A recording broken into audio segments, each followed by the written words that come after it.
जानकी जीवन स्मरण जय जय राम पार्वती पते हर हर महादेव पुंडलीक वरदा हरि विठ्ठल श्री अनंत कोटी ब्रह्मांड नायक राजाधिराज सच्चिदानंद सद्गुरु श्री ब्रह्मचैतन्य महाराज की जय. श्री महाराजांच्या सेवेमध्ये दासबोधाची उजळणी आपण पाहतोय आणि ब्रह्मनिरूपण समासामध्ये समर्थ देहबुद्धीचं कसं विवरण करतायत तो विषय आपण समजावून घेतोय. कालच आपण पाहिलं की समर्थांनी सांगितलं जो विवेकी आहे, जो चाणाक्ष आहे, चतुर आहे, तो काय करतो तर तो देहाची निंदा करतो. हा विषय विस्तृतपणे पाहिल्यानंतर आता पुढच्या ओव्या आपण पाहूया. समर्थ म्हणतात, देह पावे जवरी मरण तवरी धरी देहाभिमान, पुन्हा दाखवी पुनरागमन देहबुद्धी मागुती, देहाचे थोरपणे समाधानासी आले उणे, देहो पडेल कोण्या गुणे हेही कळेना, हित आहे देहातीत म्हणून निरोपिती संत, देहबुद्धीने अनहित होची लागे. अर्थ स्पष्ट आहे की जर देहालाच महत्त्व देऊन म्हणजे देह आपल्या जीवनाच्या मध्यवर्ती ठेवून देहच मी हा भाव त्यामुळं मध्यवर्ती आलाच असं जर आपण जगलो तर आपण जन्ममरणातून बाहेर पडणार नाही. जन्ममरण हे आपल्या दृष्टीला जसं दिसतं तसं संतांच्या दृष्टीला दिसत नाही, ज्ञानी पुरुषाच्या दृष्टीला दिसत नाही. आपल्याला असं वाटतं आपल्या पोटी एखादं मूल जन्माला आलं म्हणजे ते जन्माला आलं, किंवा एखादी व्यक्ती घरातील मेली म्हणजे ती मेली, पण जन्ममरणाचा इतका सीमित अर्थ नाही. जन्ममरण ही गोष्ट देहबुद्धीच्या पातळीवरती अखंडत्वानं सुरू आहे. आपण या विषयाकडे विस्तृतपणे पाहूया म्हणजे आपल्या लक्षात येईल की जन्ममरणाची परंपरा जी खंडित होते ती देहबुद्धी गेल्यामुळेच का खंडित होते. देहबुद्धी असताना जन्ममरण कसं टिकून राहतं. आपण अनेकदा पाहिलं की देहच मी हा भाव बुद्धीमध्ये दृढ होणं, याचा निश्चय होणं म्हणजेच देहबुद्धी आहे. पण हा निश्चय कोणत्या ना कोणत्या मार्गानं झाला असेल ना. निश्चयाला थोडं नीटपणे आपण समजून घेऊया. आपल्या ठिकाणी आपल्या भाषेचा निश्चय आहे पहा. समजा मराठी मातृभाषा आहे तर या भाषेचा निश्चय आपल्या ठिकाणी आहे. म्हणजे झोपेत जरी आपल्याला उठवलं तरी तुझी मातृभाषा काय विचारल्यानंतर आपल्याला विचार करावा लागणार नाही. मराठी असं साहजिकच उत्तर आपल्या तोंडातून येईल. पण हे घडलं कसं? मराठी कुटुंबामध्ये जन्म झाला किंवा आपलं नाव मराठी आहे म्हणून आपली मातृभाषा मराठी नाही, तर आपल्यावरती त्या भाषेचा संस्कार झालेला आहे म्हणून ती आपली मातृभाषा आहे. मराठीच घरातील मूल पण जर फ्रान्समध्ये नेऊन ठेवलं आणि पाळण्यातून बाहेर आल्यापासून त्याच्यावरती किंबहुना पाळण्यातच त्याच्यावरती फ्रेंचचे संस्कार झाले तर त्याची मातृभाषा फ्रेंच ठरेल, मराठी नाही. म्हणजे जो भाषेचा निश्चय आपल्या ठिकाणी आहे त्याचं मूळ संस्कारामध्ये आहे आणि हा संस्कार वासनेमुळं घडतो, ही पण गोष्ट अत्यंत सूक्ष्म आहे. असं पहा, कोणत्याही लहान बाळाला आपण पाहिलं तर ते बाळ गोष्टी समजून घेण्याचा प्रयत्न करत असतं. काय कोण बोलत आहे, कुठे काय दिसत आहे त्याची नजर फिरत असते, जाणून घेत असते. कान सतर्क असतात, त्याच्या मेंदूमध्ये प्रक्रिया होऊन काय घडत आहे हे समजून घेतलं जात असतं. वागणं, बोलणं, हावभाव सगळ्या गोष्टी ते जाणून घेतं. आता हे जाणून घेण्याचं काम आतून कुठून तरी घडतंय. मी जाणणारा आहे असा भाव त्याच्या ठिकाणी कुठे आहे? त्याच्या ठिकाणी कोणताच भाव नाही, तरीही जाणण्याची प्रक्रिया मात्र त्याच्याकडनं घडत आहे. याचा अर्थ हे कळावं, हे समजावं याची उर्मी आतमध्ये कुठेतरी वासनेच्या रूपानं लपलेली आहे. आपण एखादं पुस्तक हातामध्ये घेतो, त्याचा अभ्यास करतो. आज ते जाणून घ्यायचं आहे म्हणून ही गोष्ट आपण करतो. आज ते आपण मुद्दामहून ठरवून करू. म्हणजे असा विचार करू की चला महाभारताचा अभ्यास करूया आणि मग त्यासंबंधीची पुस्तकं वाचूया. पण लहान बाळ जे पाळण्यात आहे आणि त्याच्याशी आई वडील बोबडं बोलतायत, त्यानं कुठं असा विचार केला आहे की चला आता डोळे उघडले ना तर आई बाबा काय म्हणतायत ते समजून घेण्याचा प्रयत्न करूया. म्हणजे आपण विचार केला किंवा विचार केला नाही तरी वासनेची उर्मी आतमध्ये आपल्या जिवंत आहे आणि ही उर्मीच आपल्या जन्माला कारणीभूत झालेली आहे. प्रत्येक गोष्टीमध्ये वासना आहे हा तर फार पुढचा भाग झाला. म्हणजे आज काही वेळानं आपल्याला भूक लागली तर कदाचित बासुंदी खाण्याची वासना येईल. काही वेळानं आपल्याला तहान लागली तर पाण्याची वासना येईल. आपण जिथे राहतो तिथं कंटाळा आला तर कुठेतरी फिरायला जाण्याची वासना येईल. हे सगळे प्रकार फार नंतर घडले. पण या सगळ्याच्या आधी पण मी देह या भावातून एक वासना बाहेर आलेली होती, शोधण्याची, स्वतःच्या अस्तित्वाला शोधण्याची. ती वासना आपल्या जन्माला कारणीभूत ठरते. वासना राहते पण शोध घेण्याची दिशा चुकते. तो शोध आपण इंद्रियांमधून घ्यायला जातो. कसं काय बुवा, तेही समजून घेऊया. समजा आपण कोणता तरी अनुभव घेतोय, सुंदर फुलाला पाहतोय, तर कुणी म्हणेल की फूल बघण्याची वासना आहे, इथे आपल्या मीचा शोध कुठे आला? समजा अन्न खाण्याची वासना आली तर अन्नाकडे वासना जाती आहे कारण भूक आहे, तर इथे मीचा संबंध कुठे आला? पण मीचाच संबंध तिथे आहे, कारण फुलाला पाहताना आपण समाधानाला शोधतो. अन्नाचा अनुभव घ्यायला जातानाही आपण समाधानाला शोधतो. इतकंच काय, चांगलं वस्त्र अंगावरती घालावं असं वाटतं, वरकरणी दिसेल की ही वस्त्राची वासना आहे, पण ती सुद्धा समाधानाचीच वासना आहे. म्हणजे प्रत्येक कर्मातून आपल्याला समाधानाचा शोध असतो, आनंदाचा शोध असतो. आणि हा शोध कोण घेत आहे? जो आनंद स्वरूप आहे तोच हा शोध घेत आहे, कारण त्याचं मूळ स्वरूपच आनंदमय आहे, सच्चिदानंदमय आहे. तो जर आनंदमय नसता, तो जर समाधान रूप नसता, तो जर अखंड सुखरूप नसता, तर तो सुखाचा आणि समाधानाचा आणि आनंदाचा शोध घेत नसता. हा आपला शोध इंद्रियांमधून सुरू राहतो, म्हणून आपली वाट चुकते आणि ती वासना आपल्या जन्माला कारणीभूत ठरते. असं हे वासनेचं सूक्ष्म स्वरूप आहे. एकदा जन्म झाल्यानंतर मग ती बहिर्मुखताच तिथं असल्यामुळं आपला शोध तसाच सुरू राहतो. वासनेनं मूल इकडे तिकडे पाहिल, मोठं झाल्यानंतर तेच मूल वासनेनं खेळण्यासाठी रडेल, आणखी मोठं झाल्यानंतर तेच मूल वासनेनं पैशासाठी रडेल, आणखी गुंतागुंत वेगवेगळ्या दिशांमध्ये असेल तर तेच मूल नवऱ्यासाठी, बायकोसाठी, मुलांसाठी, कीर्तीसाठी, समाजातील प्रतिष्ठेसाठी रडेल. आणि असं करत करतच पूर्ण जन्म निघून जातो. या सगळ्या डोलाऱ्याच्या पायापाशी गेलं तर लक्षात येईल की केवळ देहबुद्धीच आहे. तिथूनच वासनेचा जन्म आहे, किंवा काही संत तर वासनेलाच देहबुद्धी आणि देहबुद्धीलाच वासना म्हणतात. इतका खोलवर देहबुद्धी आणि वासनेचा संबंध आहे. समर्थ आपल्याला तेच सांगतायत की जोपर्यंत आपण या देहबुद्धीचा संग सोडणार नाही तोपर्यंत आपलं पुनरागमन चुकणार नाही. वासना जिवंतच राहील आणि जिवंत राहिलेली वासना येन केन प्रकारेण जन्मालाच कारणीभूत ठरेल. मग एखादा उत्तम कार्य करायला येईल पण जन्माला येईल, एखादा वादन करायला येईल, गायन करायला येईल पण जन्माला येईल, एखादा कोणाचा तरी खून करायला येईल पण जन्माला येईल, आणि एखादा साधना करायला येईल पण जन्माला येईल. वासना आहे हेच कारण आहे की जन्म झालेला आहे.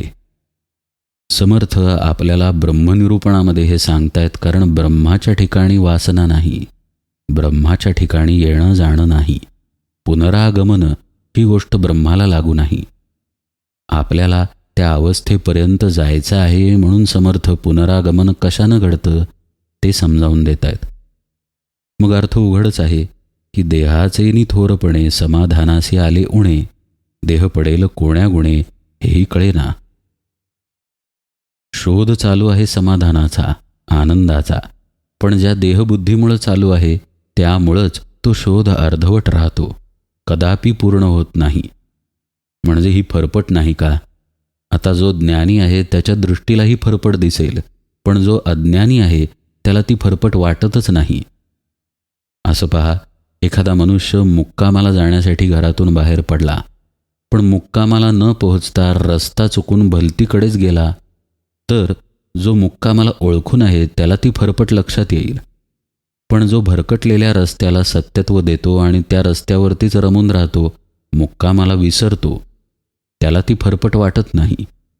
अशाच प्रकारे आपल्याला आपण ब्रह्मस्थितीमध्ये किंवा आपल्या स्वरूपस्थितीमध्ये गेलेलो नाही याबद्दल काहीच वाटत नाही. या गोष्टीचं सुखदुःख आपल्याला नाही, कारण आपण रमून राहिलेलो आहे विषयांमध्ये. समर्थ म्हणतात, हे विषयांमध्ये रमून राहणं समाधानासाठीच होतं, पण समाधान हाती लागत नाही. जगात असा कुणीच नाही जो दुःखासाठी, त्रासासाठी काही कर्म करेल. आपण जे जे काही करतो ते समाधानासाठीच करतो, पण ते मिळत नाही ही तथ्यता आहे. आणि देह ही गोष्ट काही अमर नाही. म्हणजे जोपर्यंत काळ आहे तोपर्यंत देह आहे असं तर घडू शकत नाही. ज्याला वेद म्हणतात यावत चंद्र दिवा करो, म्हणजे जोपर्यंत सूर्य आणि चंद्र आहे तोपर्यंत तर आपला हा देह टिकून राहत नाही. म्हणजे काळ मर्यादित आहे, या देहाला बांधलेला आहे. देहाच्या पलीकडं जायचं असेल तर जोपर्यंत देह आहे तोपर्यंतच जावं लागेल. देहाची मर्यादा संपली की तो पडेल आणि पडल्यानंतर जशी वासना तसा जन्म प्राप्त होईल आणि जन्म प्राप्त झाल्यानंतर त्याची सुरुवात पुन्हा पहिल्या इयत्तेपासून होते.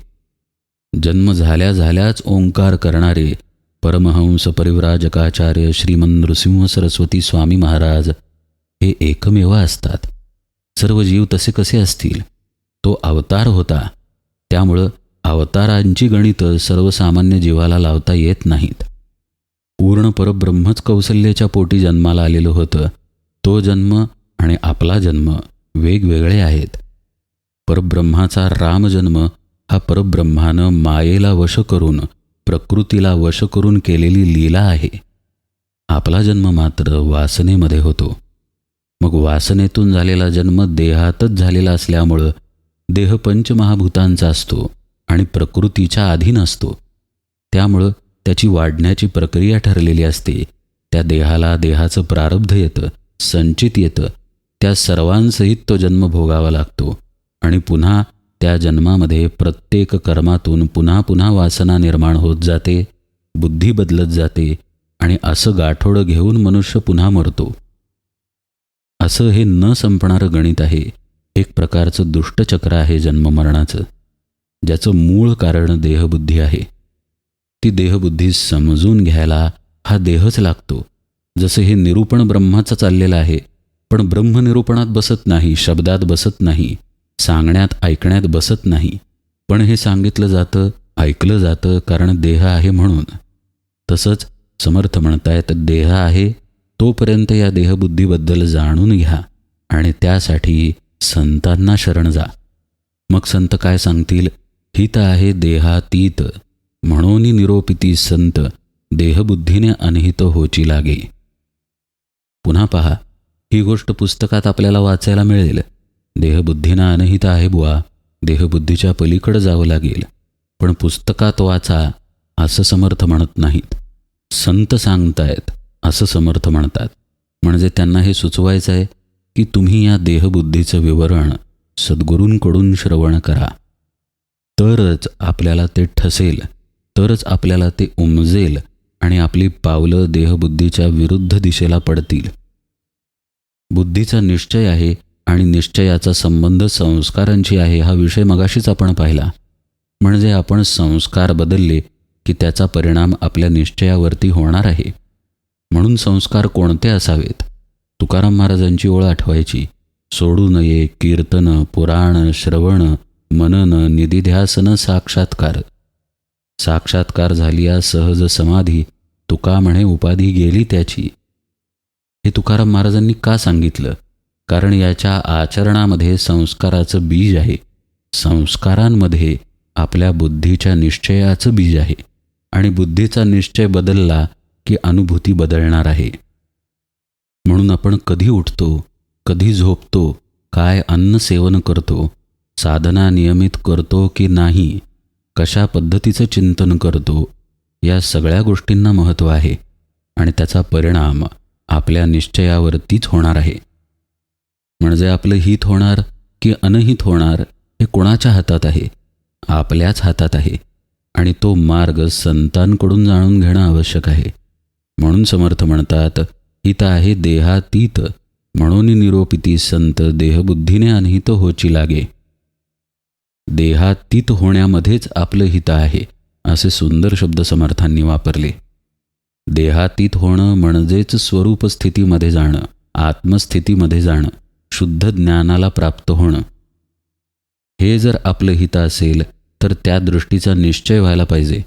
त्या दृष्टीचा निश्चय व्हायचा असेल तर पहा, मग आजचाच विषय, तशा पद्धतीचे संस्कार झाले पाहिजेत आणि संस्कार आचरणाशिवाय होणार नाहीत.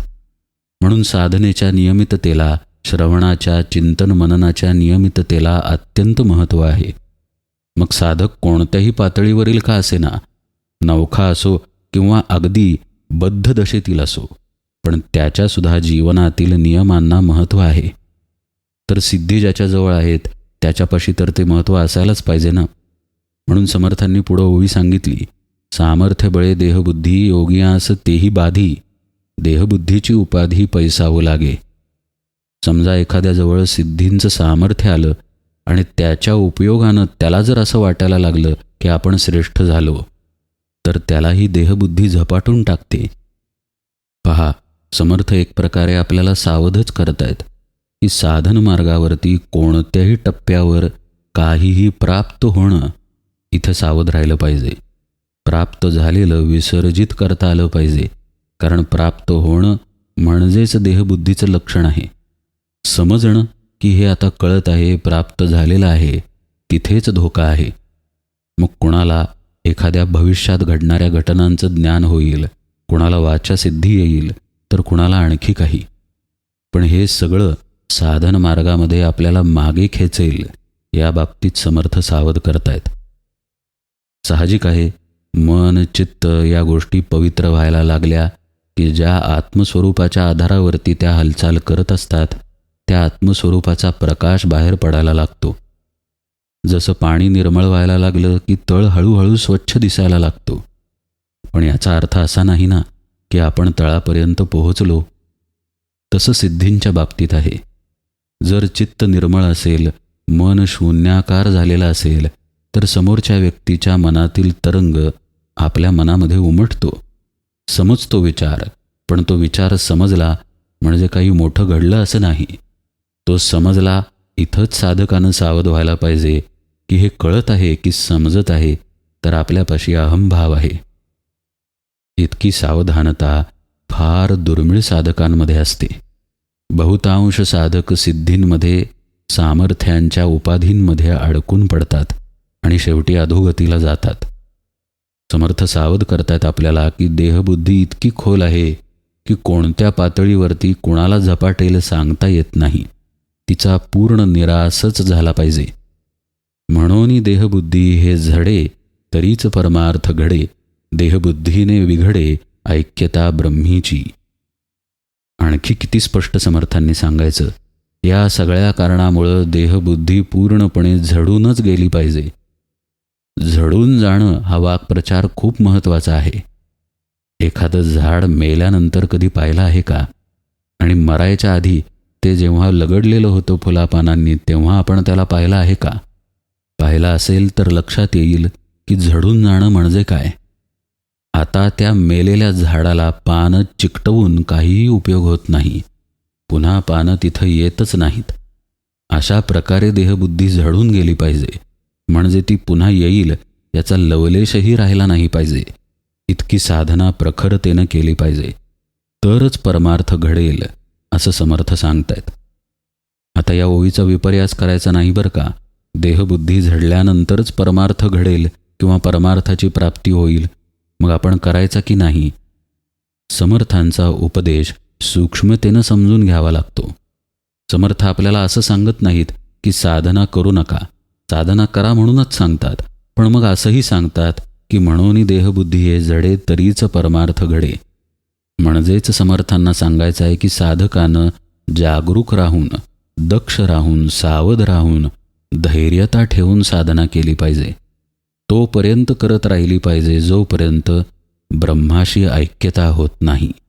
म्हणजे जोपर्यंत जाणीव आणि नेणीव पूर्णपणे लयाला जात नाही तोपर्यंत साधनाच सुरू ठेवली पाहिजे.